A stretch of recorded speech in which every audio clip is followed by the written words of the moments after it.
tous, bienvenue dans le Seigneur. Je tiens à vous remercier d'avoir répondu présent à cette invitation. Vous nous honorez vraiment par votre présence. Je suis la sœur Cynthia, je serai l'hôtesse de cette journée. Alors nous sommes ici rassemblés pour pouvoir assister à la conférence dont le thème s'intitule « Gouvernement mondial et l'arrivée du faux Messie ». Alors qu'est-ce que renferme ce terme principalement ? À travers ce thème, le conférencier du jour va confronter l'actualité aux prophéties bibliques. Il va faire une sorte de mise à jour prophétique. Alors nous pouvons dès lors remarquer que nous assistons à plusieurs changements dans le monde. Premièrement, un changement écologique. Nous assistons à des désastres naturels comme des tsunamis, des glissements de terrain, des inondations, des tremblements de terre un peu partout dans le monde. D'un point de vue politique, nous assistons aussi à des grands changements.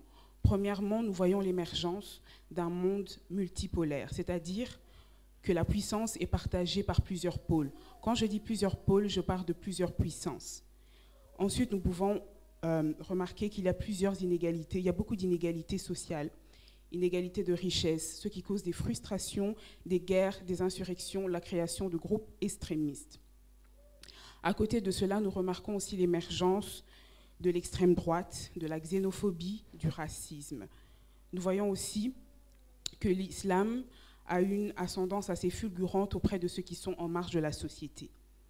À côté de ça aussi, nous pouvons remarquer que nos valeurs et nos mœurs vivent une recrudescence. Premièrement, nous pouvons regarder dans les publicités que tout tourne autour de la sexualité, une sexualité exacerbée. Pour des pubs quelconques, la femme est dénudée ou l'homme est dénudé aussi. Pour le commun des mortels, cela semble anodin, mais spirituellement, c'est un code, il y a tout un symbole, ce sont des idées qui sont véhiculées. À côté de ça, il y a aussi le mariage pour tous, un terme qui semble assez global, qui ouvre le mariage aux personnes d'un même sexe. Quand je parle de homosexualité, ça ouvre la porte aussi à d'autres dérivations sexuelles. D'une dérivation sexuelle, nous passons à une orientation. Cela ouvrira la porte aussi à la zoophilie, ça ouvrira la porte aussi à la pédophilie.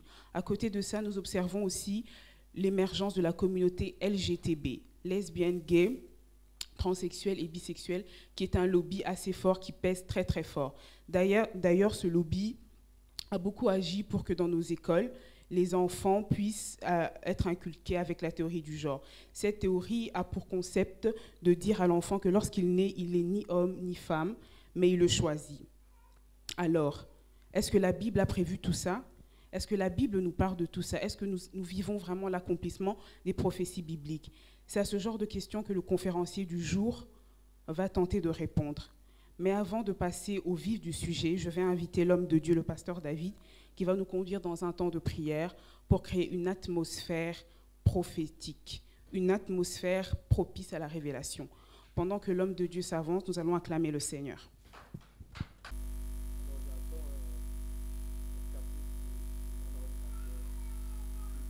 En marche. En tout cas, nous allons cet après-midi parler de la prophétie biblique. Nous allons voir les merveilleuses révélations que contient la Bible par rapport au temps dans lequel nous sommes, que nous le savons tous, que c'est le temps de la fin. Voilà. Donc bientôt, le plan du conférence va s'afficher dans l'écran et nous aurons l'occasion tous de voir ce qu'il en sera cet après-midi. Nous parlerons du plan merveilleux de Dieu. Nous parlerons de la stratégie du diable. Nous parlerons sur le nouvel ordre mondial. Et nous parlerons également de la fin de temps sous forme d'une question. Nous allons nous interroger à savoir si la fin de temps, si nous sommes réellement au temps de la fin. Parce que nous attendons dans nos maisons, dans nos milieux, nous avons l'habitude de dire que nous sommes au temps de la fin. Mais parfois, nous considérons ça comme des slogans où nous avons juste l'habitude de les répéter parce que les gens le disent. Mais est-ce que nous sommes vraiment au temps de la fin? Quelle garantie, quels sont les éléments dont nous disposons pour affirmer aujourd'hui, en 2014, que nous sommes au temps de la fin? Et enfin, nous avons le dernier chapitre. Nous allons parler de l'ultime espérance.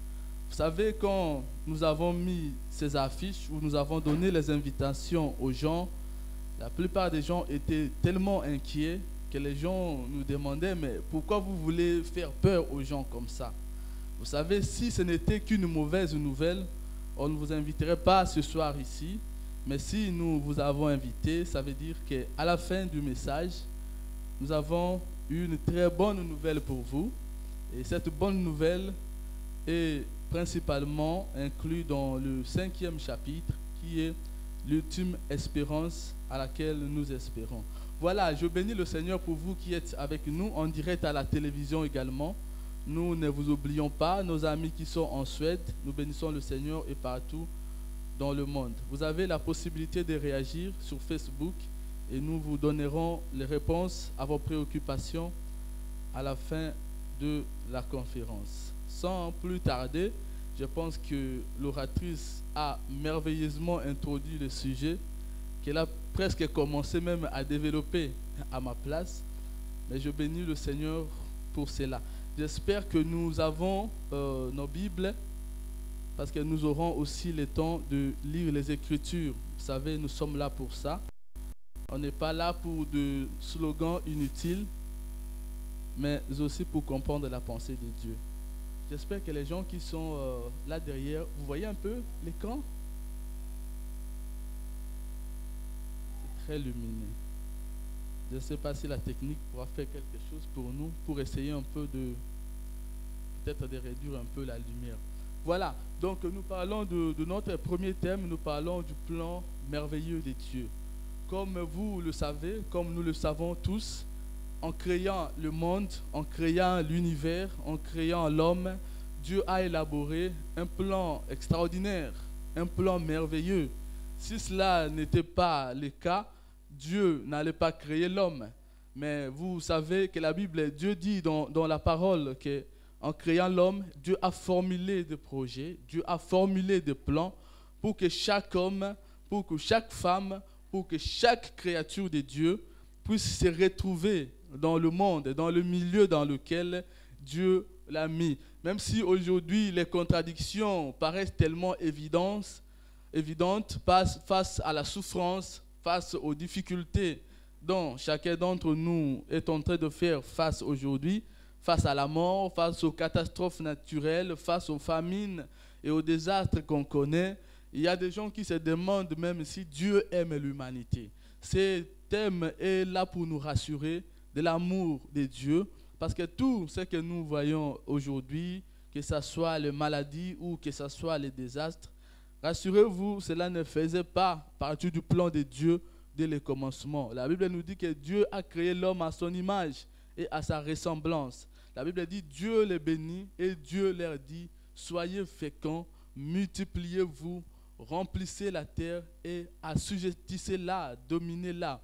Voyez-vous ici, nous voyons clairement dans Genèse chapitre 1, le verset 27 et le verset 28, la Bible nous révèle clairement que la pensée de Dieu, que le plan de Dieu pour l'homme était un plan de multiplication, un plan de bonheur. Dieu leur dit assujettissez la terre, assujettissez le monde. Ça veut dire que Dieu a donné à l'homme la capacité de dominer sur tout ce que nous avons autour de nous aujourd'hui, que ce soit sur le plan du développement personnel ou sur le plan économique. Dieu a doté à l'homme de l'intelligence et de toutes les capacités pour pouvoir avancer. Malheureusement, notre ennemi, le diable, est bien présent pour mettre en néant ce plan extraordinaire. Et nous voyons encore dans Genèse chapitre 1, le verset 31, la Bible nous dit que Dieu vit tout ce qu'il avait fait et voici cela était très bon. Ainsi il eut un soir, il eut un matin et ce fut le 6e jour. La Bible, l'histoire de la création va se clôturer dans ce chapitre pour nous montrer que tout ce que Dieu a créé est bon. Et vous êtes tous des créatures merveilleuses parce que tout ce que Dieu a créé est extraordinaire. Mais nous devons nous rendre compte de l'évidence et que l'homme a perdu l'autorité, l'homme a perdu le pouvoir, l'homme a perdu la domination que Dieu lui a donnée. C'est ce qui nous conduit aujourd'hui à la maladie, à la mort. Mais au commencement, il n'en était pas ainsi. Le plan de Dieu était extraordinaire.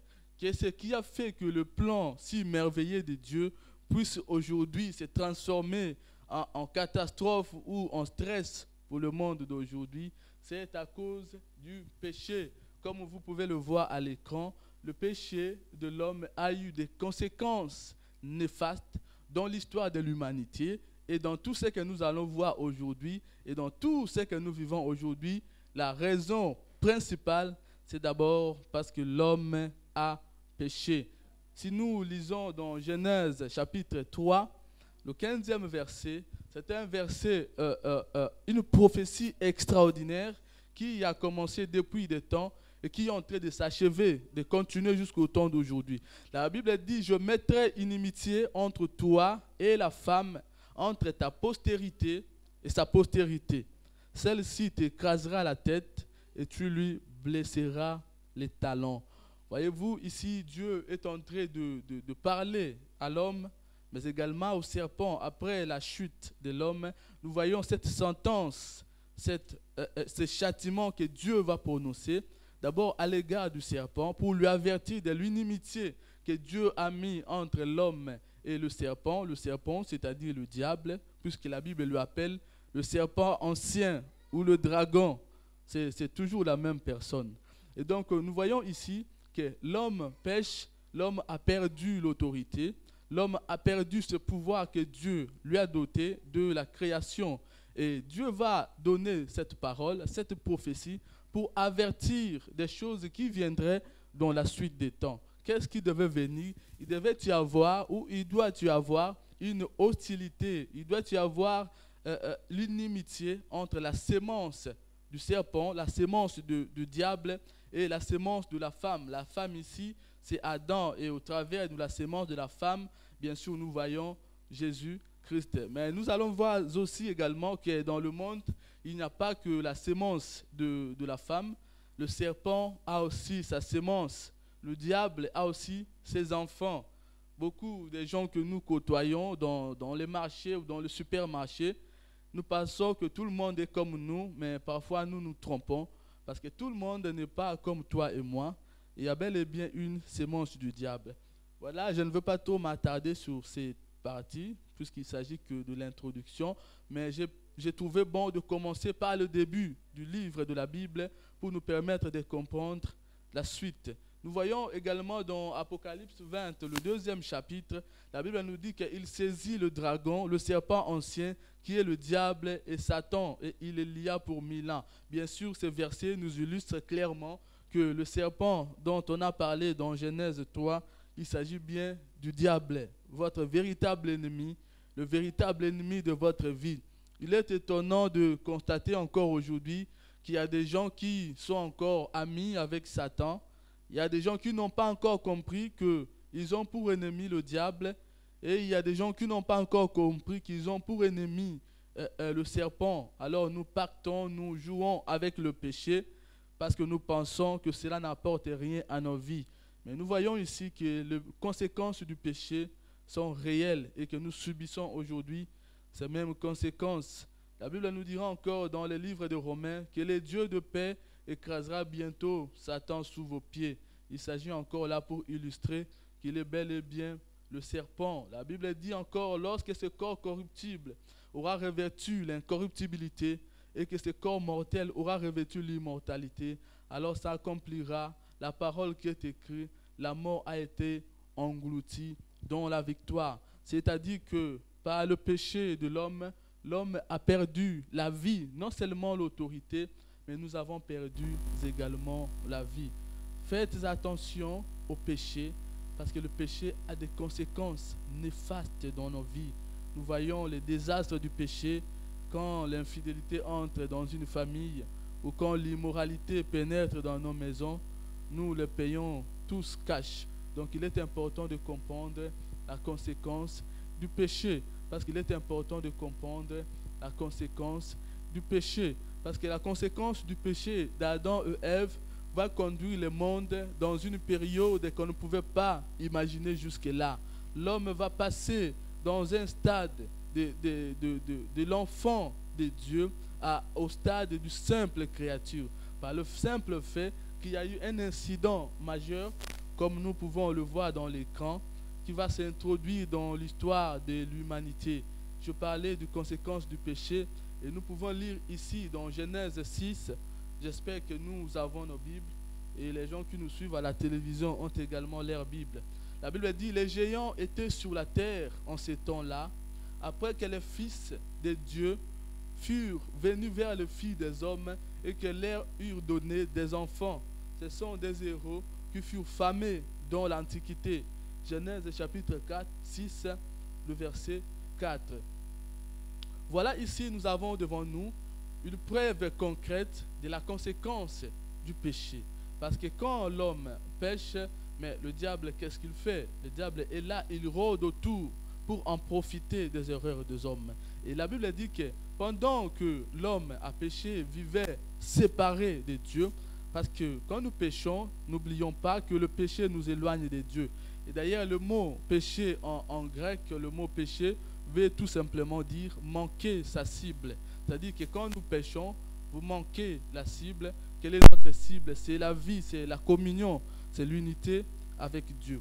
Donc la Bible dit qu'en cette période ici, après la chute de l'homme, les anges déchus, ou le Fils de Dieu, dans le livre de Job chapitre 2, le verset 1er, la Bible nous confirme bel et bien que le Fils de Dieu, ici, dont fait allusion Genèse 6, il s'agit bien des anges déchus. Donc la Bible nous dit ici que les anges déchus, ceux qui ont été chassés du ciel par Dieu, qu'est-ce qu'ils ont fait?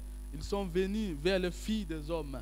Ils sont descendus sur la terre pour s'accoupler, pour se marier avec le Fils des hommes. Quand nous lisons bien ce verset, nous voyons qu'il ne s'agissait pas d'une relation circonstancielle, mais bien sûr d'une union durable, selon le contexte de ce verset. Et donc nous voyons ici, il y a un incident majeur, un incident important qui s'introduit, qui se passe dans l'histoire de l'humanité.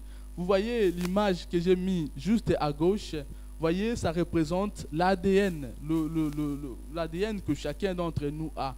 Donc, qu'est-ce qui se passe en ce moment?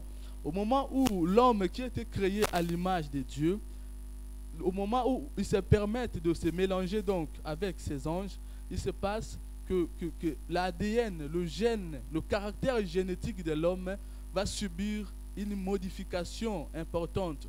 Voilà pourquoi, même jusqu'au temps d'aujourd'hui, vous pouvez bien avoir l'Esprit de Dieu et vouloir servir Dieu sans même pécher, mais il est impossible, totalement impossible à l'homme de vivre aujourd'hui sans commettre de péché. Même si nous ne sommes pas appelés à vivre dans le péché, mais la nature, l'homme est réduit à un état de faiblesse, à un état de soumission à la chair, parce que l'ADN, le caractère génétique de l'homme a été modifié complètement.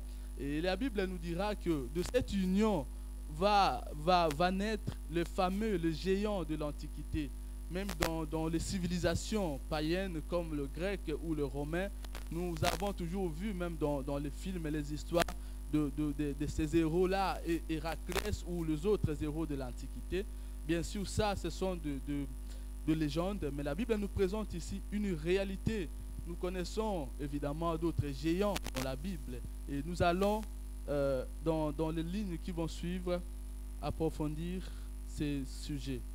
Voilà. Donc, la conséquence du péché de l'homme, c'est que l'homme va se permettre, c'est que la nature de l'homme va subir une modification. Et en subissant cette modification, l'homme devenait totalement éloigné de Dieu. Remarquez, avant de passer à l'image suivante, la Bible nous dit ceci: si Dieu n'a pas confiance en ses serviteurs, s'il trouve de la folie chez ses anges, combien plus chez ceux qui habitent des nations d'argile, qui tirent leurs origines de la poussière et qui peuvent être écrasés comme un vermisseau. Ici, le patriarche Job nous confirme encore cette pensée que les anges, que Dieu a trouvé la folie en ses anges. Alors nous pouvons voir dans la Bible que cette expression commettre une folie se rapporte à une union entre deux personnes, entre l'homme et la femme. Et la Bible nous dira encore dans Jude que Sodome et Gomorrhe et les villes voisines qui se livrèrent comme eux à l'impudicité et à des vices contre nature sont donnés en exemple, subissant la peine d'un feu éternel. Ici, il s'agira encore de ces anges. Vous pouvez remarquer dans la première ligne, le premier paragraphe, il est dit qu'il a réservé pour le jugement du grand jour, enchaînés éternellement par le ténèbre, les anges qui n'ont pas gardé leur dignité, mais qui ont abandonné leur propre demeure. Nous voyons ici, la Bible encore le confirme, dans le Nouveau Testament, cette parole, cette révélation du Genèse 6, verset 4. C'est-à-dire que les anges sont venus, ont abandonné leur demeure et sont venus prendre la demeure au milieu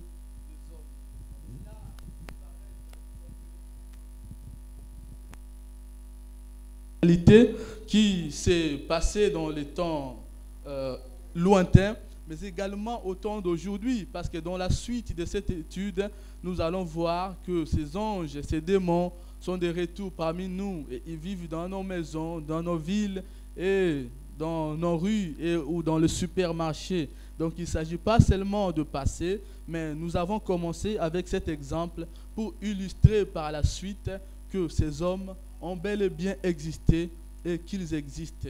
Et tout ceci n'est que la conséquence du péché. Parce que j'aimerais qu'on puisse comprendre que c'est ce qui sera à la base même de l'idée du nouvel ordre mondial, à la base même de situations politiques que nous connaissons aujourd'hui, c'est cette rébellion de l'homme. Je pense que la Bible est assez claire à ce sujet et nous n'allons pas nous attarder trop longtemps. La stratégie du diable, quelle stratégie Satan, Lucifer, va jouer pour essayer d'anéantir le plan de Dieu? C'est la stratégie de l'infiltration. Cette même stratégie qu'il utilise aujourd'hui quand il veut détruire quelqu'un par la séduction, par l'infiltration. Donc, après avoir manqué son coup du jardin, en poussant l'homme au péché, le diable était convaincu qu'il mettait à néant les plans de Dieu. Mais nous avons vu dans Genèse 3,15 qu'immédiatement, Dieu va relever l'homme et Dieu va promettre un avenir merveilleux à l'homme. Donc le diable va encore tenter un autre coup par l'infiltration. C'est de cette infiltration dont je vous ai parlé au travers de ces hommes, de ces géants qui sont issus de la relation entre l'homme et les anges déchus, entre l'homme et les démons. Et aujourd'hui encore, nous avons des témoignages venant de partout, même en Océanie ou aux États-Unis, qu'il y a des anges qui sortent et même qui couchent avec les hommes ou avec les femmes. La plupart des gens qui évoluent dans les églises connaissent le phénomène de mari ou de femme de nuit, quoique les gens peuvent en prendre à la légère, mais il s'agit de véritables démons, des démons égarés qui abandonnent leur rôle et qui viennent troubler la vie sur la terre. Nous avions un témoignage d'une jeune fille en Australie qui posait cette question sur Internet. Elle demandait comment est-il possible d'hériter la vie éternelle, parce que son père était un océanique, son père est sorti des eaux, et il a pris le corps d'un homme normal et il a épousé sa mère et ils ont donné naissance à cette fille. Donc ces hommes existent aujourd'hui, même aux États-Unis au temps d'aujourd'hui. Il y a pas une jeune femme, mais il y a une dame qui a la tête d'un cochon et le corps d'un homme. Et cette femme rend les gens énormément riches. Et elle sort par jour au moins au minimum avec 30 ou 50 hommes. Et elle le paye très cher, à sorte que chaque homme qui passe dans la maison de cette dame, vous devenez riche à vie. Mais il s'agit là d'une stratégie du diable pour infiltrer encore la race humaine. Malheureusement, nous ne pouvons rien faire pour empêcher cela. Mais ce qui nous réjouit, c'est que Dieu a encore un plan plus merveilleux, un plan plus extraordinaire que cette stratégie du diable. Nous pouvons encore voir ici comment cette lignée de Genèse 6, 4, c'est-à-dire comment ces anges ont pu traverser l'histoire pour arriver jusqu'au temps d'aujourd'hui. Nous les avons vus dans la Bible, nous connaissons le géant Goliath. Tout le monde connaît ici l'histoire de Goliath, mais Goliath avait été d'une famille des géants d'une famille de ceux qu'on appelait les Néphilim. Le mot Néphilim en hébreu veut tout simplement dire géant. Voilà donc cette lignée satanique, cette stratégie s'est perpétuée dans l'histoire jusqu'au temps d'aujourd'hui. Nous voyons dans la Bible, nous connaissons Cham, fils de Noé. Nous n'aurons pas le temps d'étudier la lignée de Cham aujourd'hui, mais comprenez au travers de ces références que c'est principalement au travers de ces lignées que ces démons ont pu s'échapper parce qu'ils ont réussi à traverser le déluge pour arriver jusqu'en Canaan, comme nous le connaissons, le fils d'Anak. Nous avons Nombre 13, 33, nous avons Deutéronome 2, 10, nous avons énormément de références qui nous parlent de ces géants-là. Même Israël, en quittant l'Égypte, quand Moïse les avait envoyés pour inspecter le pays de Canaan, ils ont répondu à Moïse, mais nous avons vu là-bas des géants, des fils d'Anak, et nous sommes à leurs yeux comme de sauterelles. Ces hommes qui donnaient ces rapports, il ne s'agit pas de mensonges, mais ils ont effectivement rencontré des races et des races de géants. Nous connaissons un particulièrement dans la Bible. La Bible nous parle du roi Og. Il était un grand géant et son lit pouvait atteindre environ 10 mètres. Donc s'il devait venir ici, cet homme ne pouvait pas pénétrer dans cette salle. Vous avez quelques images là, je ne sais pas si c'est assez clair. Vous pouvez remarquer les tailles de ces hommes. À ce jour, dans la ville de Carthage, c'est là que le plus grand squelette de ces démons, de ces Néphilim, a été découvert il y a plusieurs années de cela. Celui-là mesure environ 10 mètres, 8, et le plus petit de ces hommes a environ 2 mètres et demi. Nous, les hommes normaux, moi n'en parlons pas, nous sommes dans le 1,40 ou dans le 2 au maximum au temps d'aujourd'hui. Donc si on devait prendre quelqu'un qui mesure 10 mètres ici dans cette salle, je ne sais pas où est-ce qu'on doit le placer. Nous voyons dans Deutéronome 3, verset 11, la Bible dit Og, roi de Bassan, était resté seul de la race de Réphaïm. Voici son lit, un lit de fer.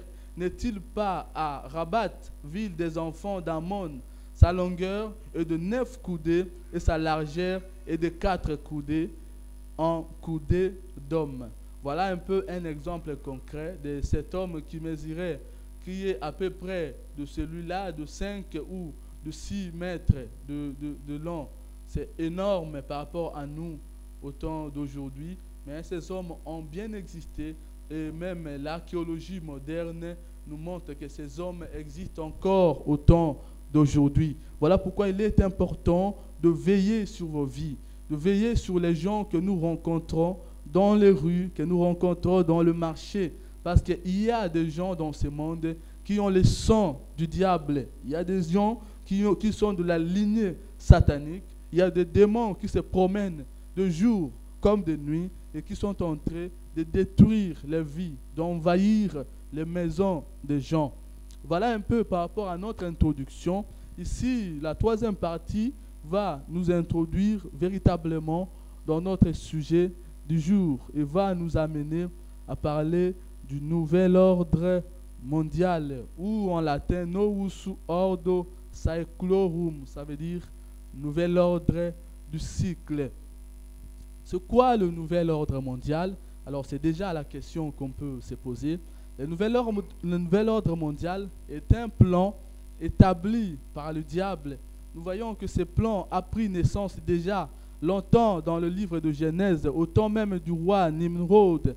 Dans Genèse 8, nous voyons que cet homme voulait rassembler toute la terre autour de lui afin de se faire un nom, de construire une tour à l'honneur de ses dieux, à l'honneur du Satan. Donc le concept, l'idée du nouvel ordre mondial et cette pensée, ce projet des élites d'aujourd'hui, de sages ou des hommes riches d'aujourd'hui, de rassembler le monde en un seul village. Ils veulent que la terre soit un pays, la terre soit une seule nation. Voilà pourquoi aujourd'hui, les tendances comme le nationalisme. Quand vous vous dites aujourd'hui que vous êtes nationaliste, vous passez pour un criminel parce qu'ils ne veulent plus cette idée de nationaliste. Vous remarquerez pourquoi en France, les hommes comme la famille, comme les clans Le Pen, ils peuvent avoir des millions de votes, mais ils n'auront jamais le pouvoir. Nous connaissons ici en Belgique l'exemple de Bart de Wever, le vainqueur des élections de la Belgique, mais qui ne peut pas diriger parce que le nouvel ordre mondial veut que les gens qui soient au pouvoir, que ce soit les gens qui vont faire la promotion du globalisme. Alors, ces noms, il y a plusieurs noms qui sont masqués derrière ce mot nouvel ordre mondial. Tantôt, on parle du village global, tantôt, on parle de gouvernement. Nous le trouvons dans le billet de $1 et dans la plupart des logos des sociétés, nous trouvons également cette image. Et sur cette image, nous voyons qu'il y a un diadème sur lequel il est écrit Novus Ordo Seclorum. Le nouvel ordre mondial est un concept vieux comme le monde, dès l'Égypte antique jusqu'à aujourd'hui. C'est le même concept. Ils sont en train de travailler progressivement pour amener l'humanité toute annonce globale, où on parle aussi de fédération de la Terre. On parle aussi parfois des associations parlementaires et constitutions mondiales. Ce sont quelques appellations qui font référence à cette idée du nouvel ordre mondial. Sur l'image que nous avons au milieu, c'est une image que nous connaissons tous, avec ce pyramide et cet œil qui voit tout. Cette image, s'il y avait l'opportunité de nous suivre ici présent au studio ou à la télévision, que vous puissiez comprendre que l'ère est terminée. L'histoire, le temps de l'humanité est achevé parce que ces hommes sont à la fin de leur projet. Nous allons voir la dernière phase de leur projet. Ils l'ont déjà mis en pratique. Depuis 2009, ils sont passés sur la phase finale de ce nouvel ordre mondial, de ce contrôle total. Et nous le verrons dans la suite que maintenant, ils se préparent tout simplement à annoncer au monde l'arrivée d'un sauveur. Ils vont envoyer aux hommes l'arrivée d'un sauveur. Voilà pourquoi il est très important de faire attention au temps d'aujourd'hui. Alors, avant de poursuivre cette étude sur ce nouvel ordre mondial, j'aimerais nous faire écouter quelques discours de... Lorsque nous réussirons, parce qu'il ne fait aucun doute que nous réussirons, nous pourrons établir ce nouvel ordre mondial. Il s'agit d'un nouvel ordre mondial qui se caractérise par des défis significativement différents et radicalement nouveaux. Un nouvel ordre mondial peut être créé, il s'agit là d'une opportunité extraordinaire.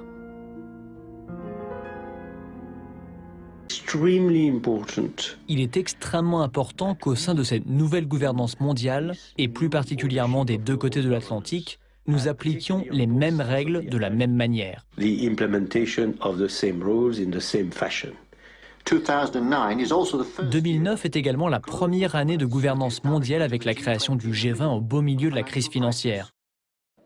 Uomo moderno, adulto, eppure talora debole nel pensiero e nella volontà, lasciati prenda per mano dal bambino di Betlemme, non temere, fidati di lui. La forza vivificante della sua luce ti incoraggia ad impegnarti nell'edificazione di un nuovo ordine mondiale fondato su giusti rapporti etici ed economici. 2009 peut être l'année de naissance d'un nouveau capitalisme, d'un nouvel ordre mondial. Et j'en appelle à tous les gouvernements. Aucun d'entre nous n'en sortira en faisant sa propre politique dans son coin, isolé de ce que font les autres. On ira ensemble vers ce nouvel ordre mondial. Et personne, je dis bien personne, ne pourra s'y opposer. Car à travers le monde, les forces au service du changement sont considérablement plus fortes que les conservatismes et les immobilismes. C'est la première fois que je m'exprime au nom de la France à cette tribune. Il s'agit pour moi d'un instant solennel, d'un instant émouvant. C'est un véritable New Deal à l'échelle planétaire qui est nécessaire. Un New Deal écologique et économique. Au nom de la France, j'appelle tous les États à se réunir pour fonder le nouvel ordre mondial du XXIe siècle sur cette idée forte que les biens communs de l'humanité doivent être placés sous la responsabilité de l'humanité tout entière. Voilà, nous avons suivi quelques vidéos que nous avons préparées, qu'on a fait le montage. Nous avons vu les interlocuteurs, que ce soit Herman Van Rompuy, que nous connaissons bien ici en Belgique, ou Nicolas Sarkozy, ou le pape Benoît XVI, ou George Bush, le père. Nous avons entendu particulièrement les discours soulignés de Nicolas Sarkozy, qui affirme avec arrogance que personne ne pourra aller dans un autre chemin que dans le sens de cette gouvernance, de ce gouvernement mondial. Et encore, dans son discours à l'ONU, il a affirmé, comme nous l'avons suivi ici, que les biens de l'humanité, les biens des nations, doivent être conférés aux Nations Unies pour la gestion des biens communs. C'est-à-dire, autant au jour d'aujourd'hui, ce nouvel ordre mondial veut que plus rien n'appartient